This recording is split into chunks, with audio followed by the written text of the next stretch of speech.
Gracias. Como hemos podido ver en paneles anteriores, en las intervenciones anteriores, somos herederos de una cultura humanista cristiana, la cual ha fundamentado conceptos como la dignidad humana, la igualdad y la libertad, entre otros. Las ideologías imperantes están vaciando de contenido estos conceptos.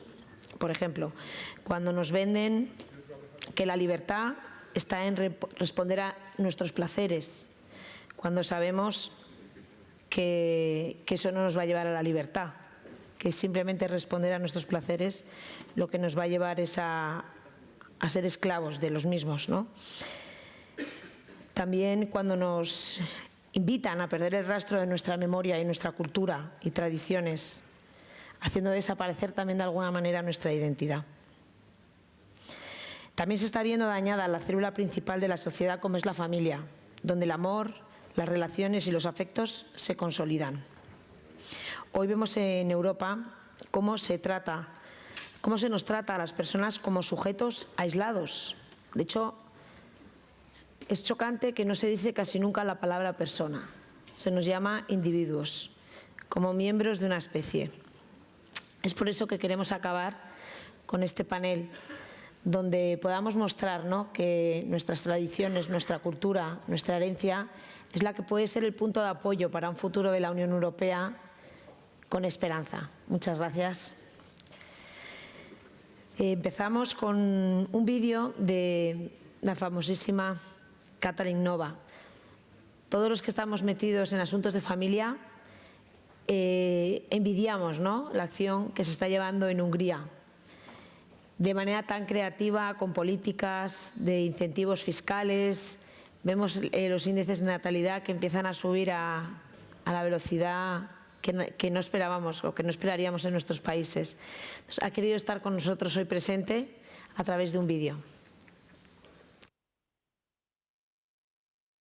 Me he avanzado. Gracias a todos. Me he adelantado. Voy a hablar en inglés, permíteme. Buenos días a todos y muchas gracias por la oportunidad de compartir mis ideas y mis pensamientos con ustedes en este foro tan importante.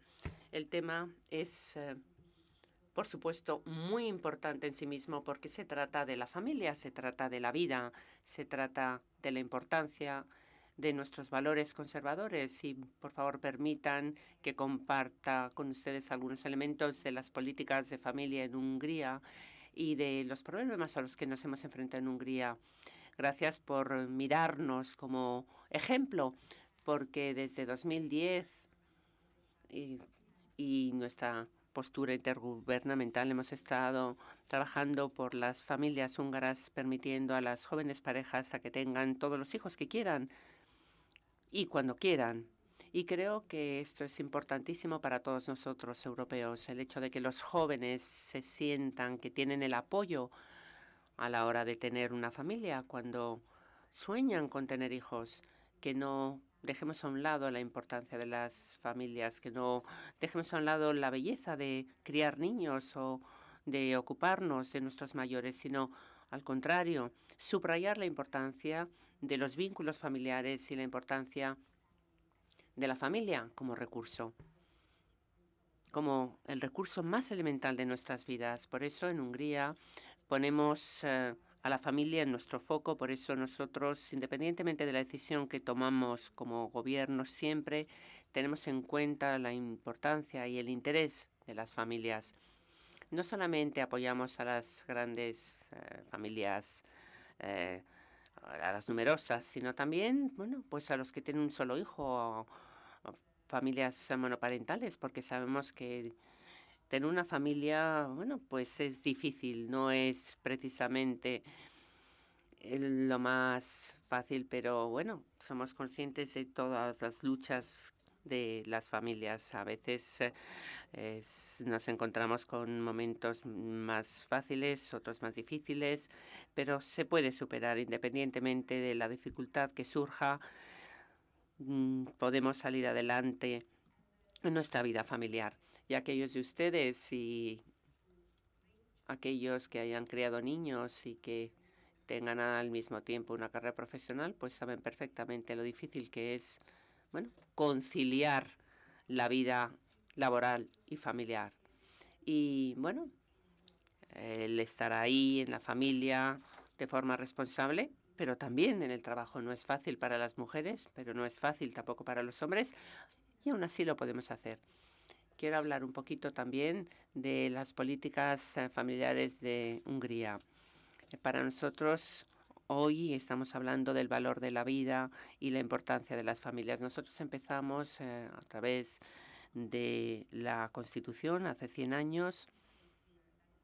Dejamos muy claro que para nosotros la familia es fundamental y para nosotros la vida es un valor que tenemos que defender. Por eso nuestra Constitución dice, y cito, el matrimonio es la unión de un hombre y una mujer. La mujer es femenino, el padre masculino. El apoyar a las familias es una cosa natural, porque la familia es la base de nuestra existencia. Tenemos que proteger al niño nonato desde el momento de su concepción. ¿Esto les parecerá a ustedes obvio? ¿Por qué lo tenemos en nuestra Constitución? Pues precisamente porque son el objetivo de la izquierda liberal y el enfoque izquierdista. Ellos atacan la base de nuestra vida, la familia y los valores familiares tradicionales y la vida. La vida se pone en tela de juicio, por eso tenemos que dejarlo muy claramente en nuestra Constitución. Hay que proteger la vida y además las familias constituyen la base principal de nuestra coexistencia y la base de nuestra nación. De tal manera que nuestras naciones puedan mantener sus soberanías. Y para ello necesitamos que la familia también sea soberana. Por eso tenemos que, preservar, la libertad de las familias. Como ustedes, nosotros también nos tomamos muy en serio la libertad como un principio de nuestra vida. Por eso, precisamente, estamos apoyando a la familia y por eso estamos dando siempre libertad de elegir, porque no tenemos que decidir nosotros como gobierno cuándo tienen que tener hijos las familias ni cuándo casarse. Tienen que ser capaces de elegir, pero tienen que tener la posibilidad de hacerlo. Y si se quieren casar y si quieren tener una familia y tener más hijos, estamos allí para apoyarles a estas jóvenes parejas, pero también a parejas más mayores cuando están teniendo niños y quieren tener hijos. Hay distintas herramientas para apoyar a las familias húngaras a través de subsidios, a través de ayudas fiscales, a través de dar, por ejemplo, exenciones fiscales a las madres cuando tienen 4 hijos, o para aquellos que tienen hijos y no tienen o tienen menos de 25 años. Es decir, invertimos, o mejor dicho, sí, gastamos 6,2% de nuestro PIB para el apoyo familiar, un 6,2%, que es una gran cantidad, pero nos parece que es la mejor manera de invertir el dinero porque estamos invirtiendo en las generaciones futuras.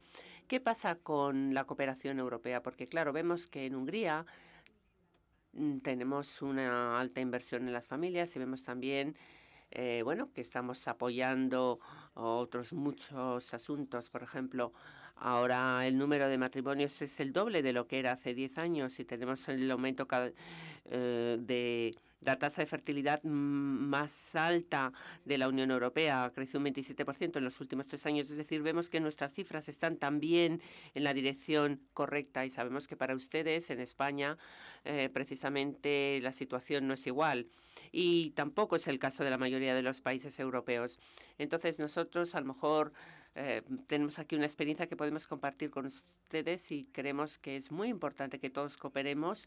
Por eso los partidos europeos, los 15 partidos conservadores europeos firmaron este año una declaración porque aquí está en juego la importancia de la familia y quiero citar algunas cosas que dice esta declaración. Y cito, reafirmamos nuestra creencia de que la familia es la base de nuestras naciones en un momento en que Europa se enfrenta a una crisis demográfica muy grave, con una población que envejece y bajada de la natalidad. Creemos que tenemos que defender a la familia, tenemos que defender a las naciones, las familias y los valores cristianos tradicionales.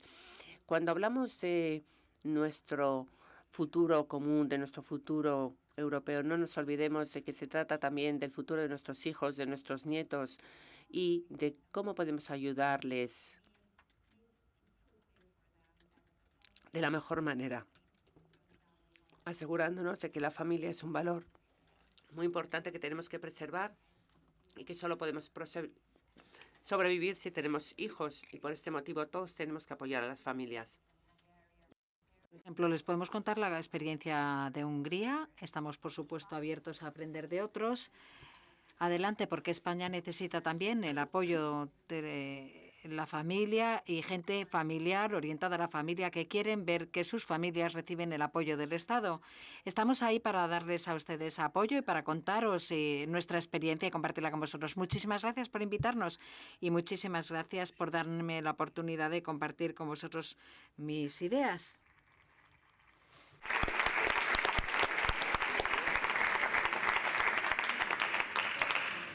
Voy a cambiar un poquito el orden de los ponentes para adaptarnos a las necesidades de partir de nuestro querido Ladislav Illich.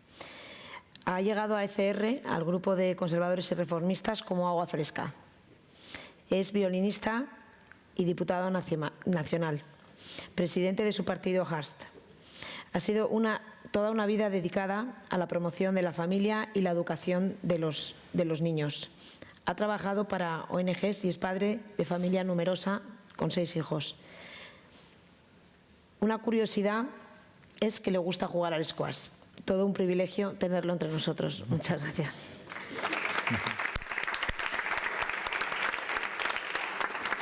Thank you, Margarita. Gracias, muchas gracias, Margarita. Políticamente, para mí es un honor ser parte de este panel con estos invitados tan estupendos. Personalmente, decir que es un placer porque este foro realmente aborda las razones por las que yo me dedico a la política. En primer lugar, quiero dar las gracias no solo a ti, sino también a Polonia y a Hungría. Y he de decir abiertamente que son los que más defienden en la actualidad la cristianidad de Europa. Y desde el punto de vista europeo, en que pueden bloquear algunas cosas en el Parlamento Europeo, por supuesto, no pueden ser tan influyentes. Y cuando vemos las instituciones europeas en papel de Polonia y de Hungría, sin lugar a dudas, es verdaderamente importante para todos nosotros. Muchas gracias. I would say that it's not the first. He de decir que no es la primera vez que los valores cristianos no son populares en la sociedad. En la historia de la humanidad no es la primera vez en que la gente se ha distanciado de Dios. En el Antiguo Testamento lo podemos ver. Isaías, Ezequiel, al final han terminado siendo San Juan Bautista, el mayor de todos los profetas. Leemos sus palabras antes de Navidad, en Adviento. ¿Y qué dice? Dice San Juan, arrepentíos. Es interesante que precisamente en estos tiempos tan difíciles para los judíos, en que estaban siendo ocupados por los romanos, les dijo, arrepentíos. Subraya el nivel personal del problema. ¿Por qué? Porque nuestra sociedad consiste en miles de personas, de almas. Y si no les tocamos el corazón, no podremos sobrevivir. Así que lo que deberíamos hacer es realmente ver en profundidad lo que sucede en sus corazones. Cuando San Juan Bautista dice arrepentíos, no... A ver, ¿cómo explico esto? No es una frase que nos gusta oír, ¿eh? preferiríamos a lo mejor que nos dijera, qué bueno soy, seguid adelante, seguid así.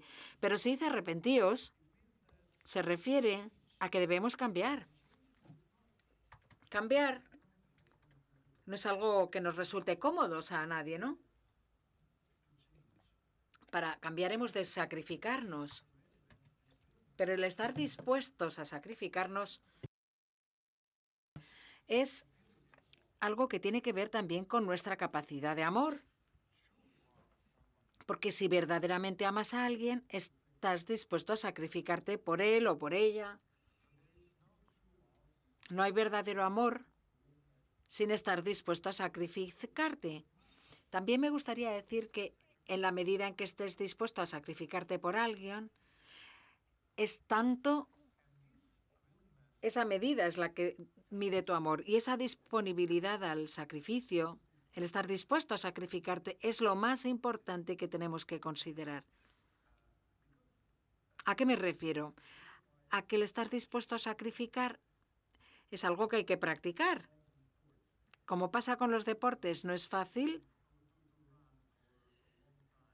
correr mucho tiempo, pero cuando vas practicando vas aumentando tu potencial deportivo, vas aumentando tu resistencia, tu forma, mejorando tu capacidad. Por tanto, de esta misma manera, si amas a alguien, si te sacrificas por ese alguien, aumenta tu capacidad de amor. ¿Por qué es importante esto? Porque desde el principio de nuestra vida, si tienes un niño capaz, dispuesto a sacrificarse, no se pasará todo el día jugando a videojuegos. Estará dispuesto a sacrificarse, a leer, a aprender. Y luego, cuando eres joven, a lo mejor tienes una novia. Es verdad que hay otras chicas y no tienes por qué ser fiel porque existen otras mujeres, pero tienes que cometer un sacrificio que es ser fiel. Si estás dispuesto a sacrificarte, si eres perezoso o un vago, pues optas por otras soluciones. No es fácil luego tampoco casarse. ¿Por qué nos casamos? Es más fácil vivir, entre comillas, sin responsabilidades. No es fácil tener hijos. Necesitamos sacrificarnos, estar dispuestos a amar para tener hijos. O en el mundo de los negocios también es más fácil sobornar a alguien que trabajar de manera honesta. Y esta disposición al sacrificio, esta capacidad de amor, esta capacidad de ser responsable es crucial en nuestra sociedad. Y hay enemigos del cristianismo y lo saben muy bien. Y atacan a nuestra disposición al sacrificio. ¿Qué hacen? Con mucha imaginación hacen cosas, no sé si, por ejemplo, en España tienen una serie de televisión que se llama Friends. Los protagonistas son Joey, Raquel, Mónica. Muy divertida, es una serie muy divertida, ¿no? En 10 años de serie, ¿sabéis la cantidad de parejas que han cambiado? 135 veces. Han cambiado 135 veces de parejas sexuales. Es una imagen en la que nos muestran el deseo sexual como un criterio crucial. En la primera mesa redonda me he puesto a pensar en eso. El señor Burgos y el señor Contreras, si no me equivoco, de los apellidos han sido muy inspiradores. Han hablado también de la dignidad de la persona. En el Parlamento Europeo no solamente se habla del aborto. Margarita sabe todo lo que hemos debatido sobre la violencia de género. Tratamos a la mujer con dignidad como persona holística. Y si lo hiciéramos así, no tendríamos que dar educación sexual. A lo mejor deberíamos, en lugar de eso, promover el cambiar de chicas, ¿no? Porque si cambias de chicas cada semana o cada mes, se convierten en objeto de tu deseo sexual. Cuando una mujer se convierte en objeto, es como una silla, la puedes patear. Digamos que el siguiente paso lógico es la violencia y en cambio, si en lugar de eso tratas a una mujer con dignidad, con importancia moral, no lo haces. Y en el Parlamento Europeo ya no tenemos este enfoque, sino este otro. Y las fuerzas liberales que promueven este enfoque liberal, lo que ofrecen como solución para este abordaje, ¿cuál es? La Convención de Estambul, que lo que hace es profundizar este abordaje o método liberal, enfoque liberal. ¿Y qué podemos esperar? Resultados aún peor. ¿Conocen algún país en el que la violencia contra las mujeres se reduzca después de implementar la Convención de Estambul? No, porque no existen, porque el enfoque es el equivocado. Los enemigos del cristianismo son muy capaces de hacer todo lo que puedan por cambiar la capacidad de amor. Nosotros, los políticos, a lo mejor somos muy ambiciosos cuando hablamos de este tema a un nivel tan filosófico, pero los políticos sí que podemos hacer cosas como lo que decía la señora Nola.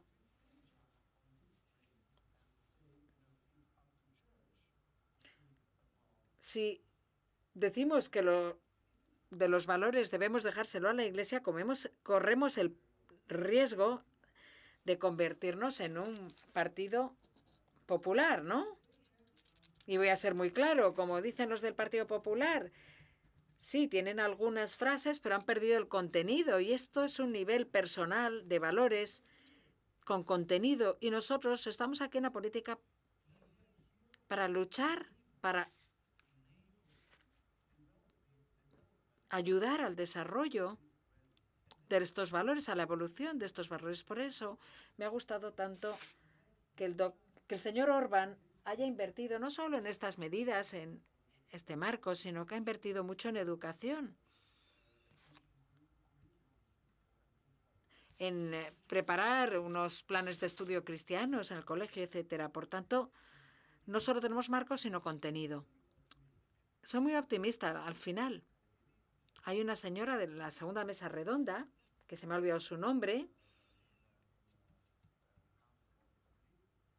Creo que se refiere a la señora Lourdes Méndez Monasterio, que ha dicho algo con lo que estoy totalmente de acuerdo al final. De hecho, no diría debemos estar de acuerdo, porque todo lo que hacemos, y ahora me voy a poner un poquito religioso, todo lo bueno que hacemos es porque tenemos al Espíritu Santo y podemos estropear la obra del Espíritu Santo con nuestras frases. Así que nosotros, los políticos, tenemos que arrepentirnos y reflexionar cada noche, hacer examen de conciencia y ver si estamos siendo buenos o no, porque tenemos una responsabilidad muy grande, porque realmente podemos estropear muchas cosas. Pero si nos arrepentimos,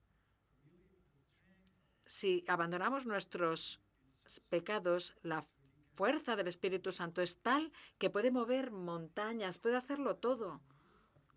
Yo soy muy optimista. Yo creo realmente que podemos hacer que la Unión Europea, con el liderazgo, por supuesto, de Polonia y de Hungría, en estos días he de resaltar,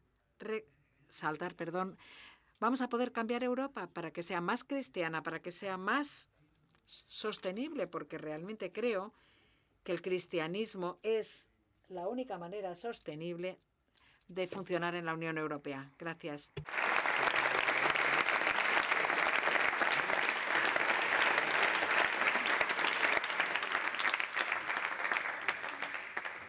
Bueno, pues como hemos podido mostrar, vemos en Hungría y en Polonia una referencia. Tenemos la suerte de contar hoy con la ministra Barbara Socha, una ejecutiva exitosa que ha puesto su talento de mujer, al servicio también de la familia y la natalidad en el gobierno actual de Polonia. Plenipotenciaria para cuestiones demográficas, madre de familia numerosa. Todo un lujo contar con ella hoy aquí. Muchísimas gracias.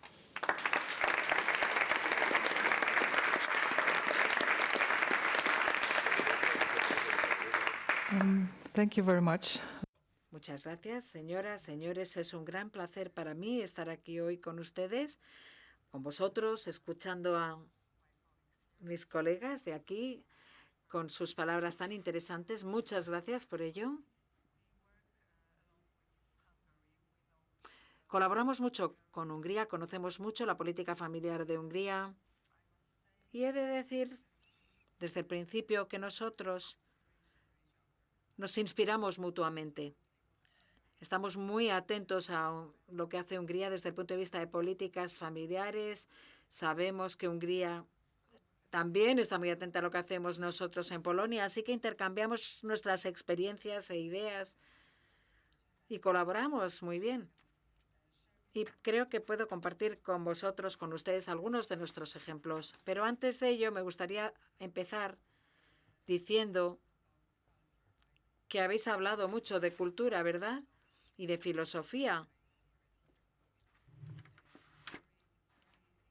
Es muy importante hablar a este nivel.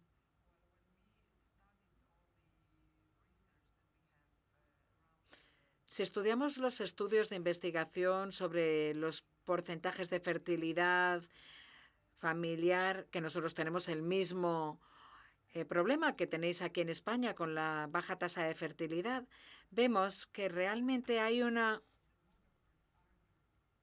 argumentación continua por parte de los especialistas en demografía para saber cuál es la mayor causa, si son problemas económicos o demográficos. Y yo he de decir que cuando el gobierno empezó a gobernar en Polonia, fue hace ya 6 años, empezamos con algunas medidas económicas, las que se introdujeron para ayudar a las familias polacas, sobre todo las familias con más de 3 hijos, familias numerosas, pero el gobierno introdujo medidas muy radicales, un gran programa de transferencia directa económica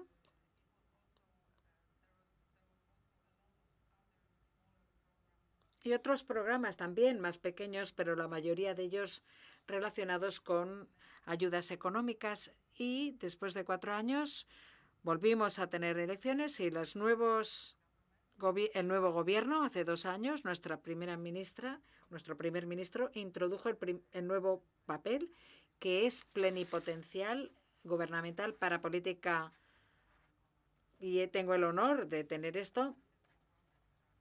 Y hemos preparado la estrategia demográfica con un documento muy completo que muestra y define todas las áreas y todos los temas que han influido en la fertilidad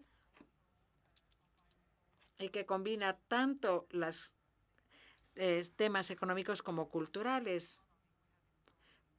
Desde el punto de vista de la economía, aparte de la transferencia directa, ayudas directas a la renta, sistema fiscal, sistema de pensiones, ayuda directa, esa es la parte financiera. Las familias numerosas tenemos grandes retos con 2 áreas. La primera es la vivienda.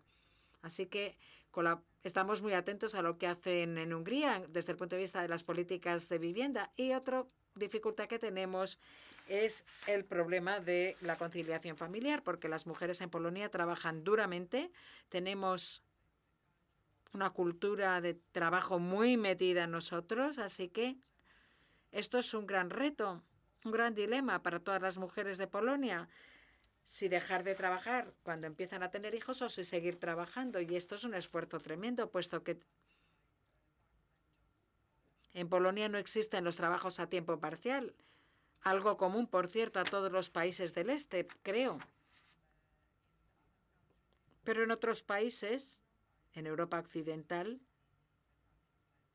en países como en Alemania, en Holanda, en Países Bajos, en Gran Bretaña, incluso en gran medida, he observado que en cambio la mayoría de las mujeres que trabajan a tiempo parcial y les resulta más fácil conciliar su vida familiar con su vida personal. En Polonia prácticamente esto no existe por distintas razones económicas, por los bajos sueldos que hemos tenido en el pasado, pero también por razones culturales. Estos son los retos, por así decirlo, económicos más importantes que hemos de superar. Por otro lado, si hablamos de los retos culturales, hemos observado que hay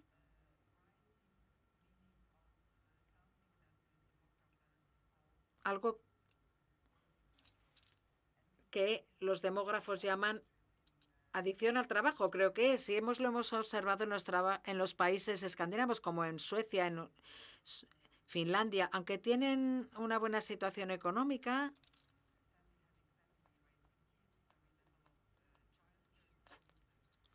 servicios de cuidados de niños muy bien, algo que en Europa tenemos que preparar, no sé, sistemas institucionales de educación primaria y demás. Hemos visto que en algunos países como en Suecia y en Noruega y en Finlandia sí que están muy evolucionados, pero no sé por qué, por alguna razón, desde el 2010, en los últimos 2 años, los índices de fertilidad aún así están bajando muchísimo en esos países. Finlandia tiene incluso índices de fertilidad más bajos ahora que en Polonia, algo que yo realmente me encontré difícil de creer cuando estudié estos datos, porque yo recuerdo que personalmente cuando empecé a trabajar en políticas demográficas, recuerdo que Finlandia era como un modelo para muchos países, a seguir por muchos países, como un buen ejemplo.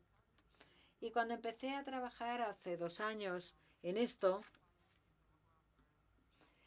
observé que los sociólogos, los científicos, los expertos en demografía, etcétera, yo me hacía la misma pregunta y me preguntaba cuál es la razón por la que en países escandinavos han bajado tanto de sus índices de fertilidad, por muy buena situación económica que tengan en su familia. Y es por este problema del workism, que es una tendencia que nos lleva a buscar el sentido de nuestra vida en el trabajo. Hay un primer estudio que se ha hecho en colaboración con algunos científicos, de hecho español, americanos, en think tanks.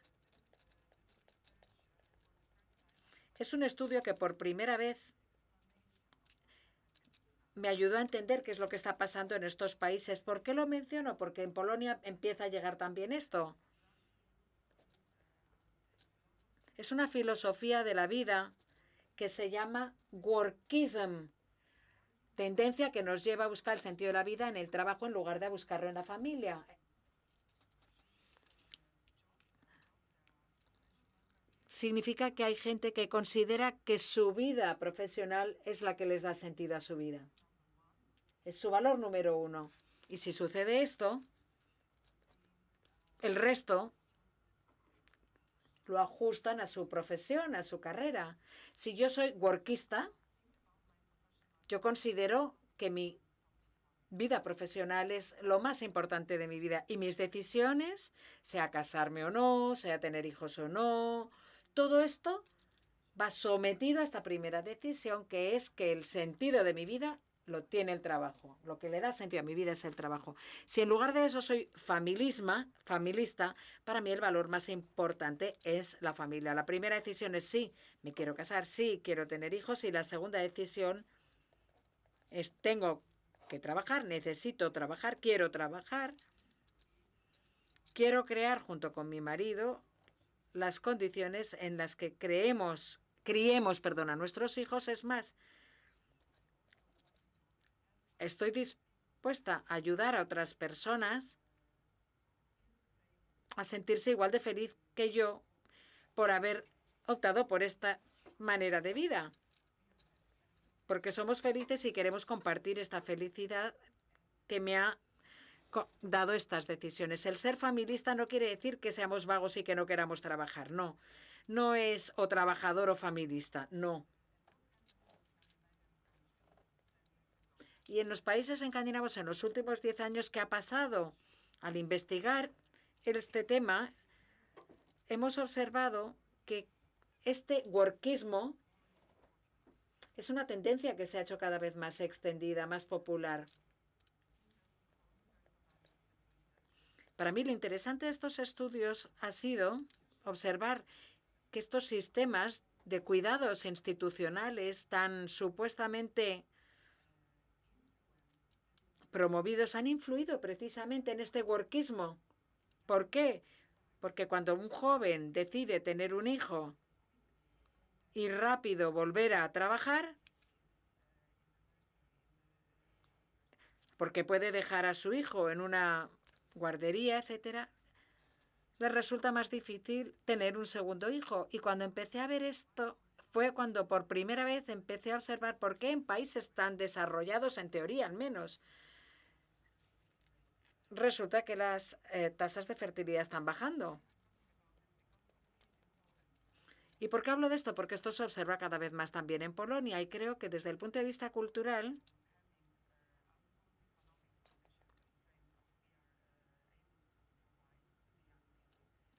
por supuesto, debemos intentar buscar en mejorar las condiciones de vida económicas y demás de nuestros jóvenes, pero hemos de entender, sobre todo, ayudar a que entiendan las consecuencias de las decisiones que tomen. A veces me reúno con mujeres jóvenes porque yo tengo mucha experiencia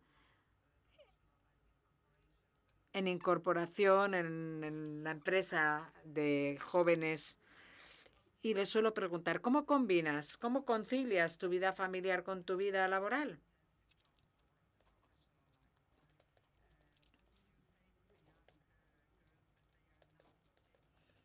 ¿Qué les dirías a las jóvenes que están tomando ahora esta decisión? Creo que es muy importante el explicarles que hay otras opciones, que no es solamente necesariamente el de la carrera profesional para una mujer hoy en día. Y lo que es más importante aún es que el elegir la familia no significa necesariamente dejar de trabajar.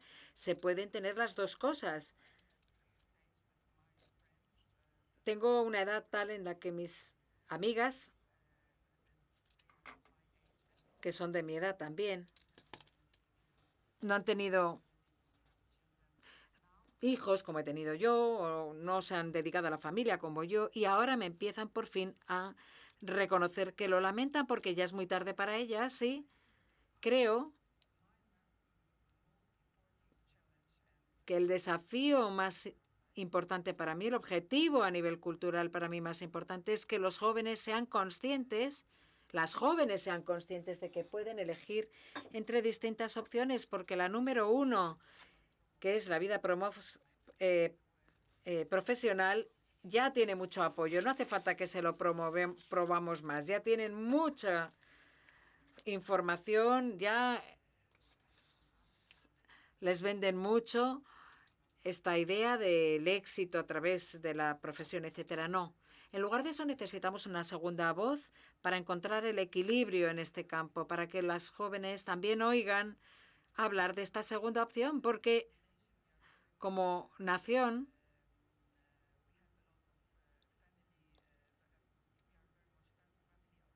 nosotros tenemos una gran orientación a los valores de la familia, lo tenemos muy inmersos en el ADN, pero los jóvenes, cuando oyen hablar de esta vida profesional, tan a menudo a veces se olvidan de que el elegir la familia no se lo hablan con una voz suficientemente fuerte. Por tanto, esto creo que es lo más importante y por esta razón también intentamos desarrollar una ONG, una red de ONGs para que puedan ayudarnos también con esta segunda voz. Muchas gracias.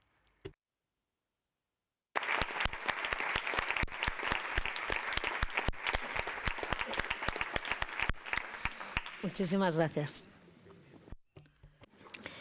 Para acabar, para que no me matéis porque estaréis todos con muchísima hambre, pero me parecen tan enriquecedoras todas las intervenciones. Ponemos el broche de oro con una persona muy apasionada. No sé si él mismo lo reconoce, siquiera. Pero se ve claramente por cómo defiende nuestra patria. Igual que a la familia. La nación es un entorno amplio donde cada uno nos reconocemos.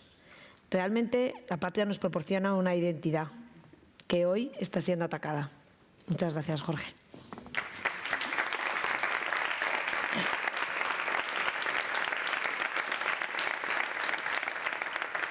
Nada, muchísimas gracias, Marga, por la invitación. Por supuesto, gracias a la excelentísima señora ministra y gracias a mi compañero, nuestro compañero en el Parlamento Europeo. Yo intentaré ser la voz discordante porque si es lo que me toca, allí donde estoy tengo que disentir y voy a intentar hacerlo. En primer lugar, está bien hablar de la vida, está bien hablar de la dignidad humana y de la maternidad. ¿Y los padres qué? ¿Y de la paternidad qué? Yo creo que es una figura que hay que reivindicar permanentemente, porque siempre hablamos de medidas para la maternidad, ayuda a la maternidad. Bueno, y el padre que es una especie de extraterrestre que aparece aquí. No, no, no. Porque a veces, de tanto hablar de la maternidad, podemos llegar a incurrir en el mismo error de expulsar al padre de la vida familiar, de la vida social, de la vida cultural y, por tanto, de la vida política. Yo creo que los padres tenemos que, por encima de todo, cumplir nuestras cargas y nuestros deberes, porque para eso los hemos voluntariamente asumidos, pero también requerimos la ayuda de la comunidad y que la comunidad nacional reconozca nuestra labor. Y no solo en la parte negativa de reivindicar la derogación de todas las leyes que han invertido la carga de la prueba y la presunción de inocencia, que también, por supuesto, eso va de suyo. No, simplemente reivindicar la figura del padre. Porque a lo mejor de tanto hacer ayudas a que la conciliación familiar y laboral de las mujeres son los padres los que no pueden conciliar la vida laboral con sus hijos.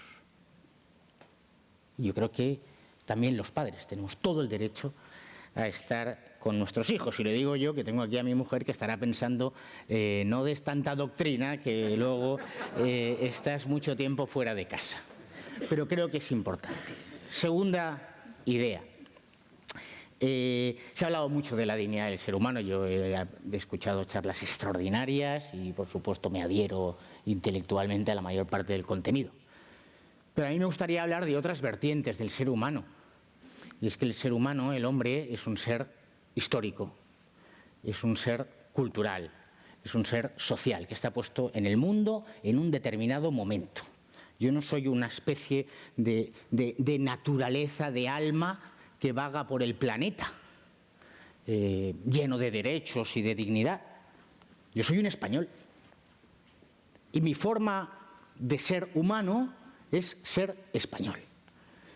Y con todos los respetos, y a Polonia la queremos mucho, y a Croacia la queremos mucho, y a Hungría la queremos mucho, pero queremos muchísimo más a España. Y somos seres humanos siendo españoles. Yo creo que esta es otra idea muy relevante, que concuerda con una idea política fundamental, que es la defensa de la nación y la defensa de la soberanía. Porque no podemos dejar de recordar que todas estas extraordinarias medidas que nos ha hablado la ministra, que se han adoptado en Polonia, se han adoptado en el seno del Parlamento polaco, elegido por el pueblo polaco a través de la norma polaca. Evidentemente no esperen ustedes nada de esto, ni de las decisiones del Foro de Davos, ni de la Organización de Naciones Unidas, ni, por desgracia, de las instituciones de Bruselas, hasta que no seamos mayoría en el Consejo y podamos asumir el gobierno de esa Unión Europea si llega algún día. Yo creo que esto también es muy importante en política, que es de lo que yo estoy hablando. Aquí han hablado filósofos y juristas de muchísimo más, y sociólogos de muchísimo más nivel que yo. Y yo lo que tengo que hacer es callar. Pero en la parte política hay que entender que la política se hace en una nación concreta, en una circunstancia concreta, con un enemigo concreto y con adversarios y, en su caso, colaboradores temporales, porque quien puede ser colaborador nuestro ahora, mañana puede ser nuestro adversario o nuestro enemigo. Tercer punto de disenso, que no es un disenso completo, por supuesto, solo faltaría. Se habla mucho del marxismo cultural y de la batalla cultural. Pues hombre, Bill Gates de marxista tiene lo que yo tengo de no sé, ponga usted lo que quiera, de confucionista. Mi teoría, y las pongo, el que quiera que la coja y el que no, no. Esto es individualismo puro. individualismo radical, llevado a su máxima expresión. Y el origen de esos males, desde la ideología de género hasta el rollo woke, hasta la cultura de la cancelación, vienen de las universidades americanas y de las universidades europeas. Y esto hay que ponerlo de manifiesto.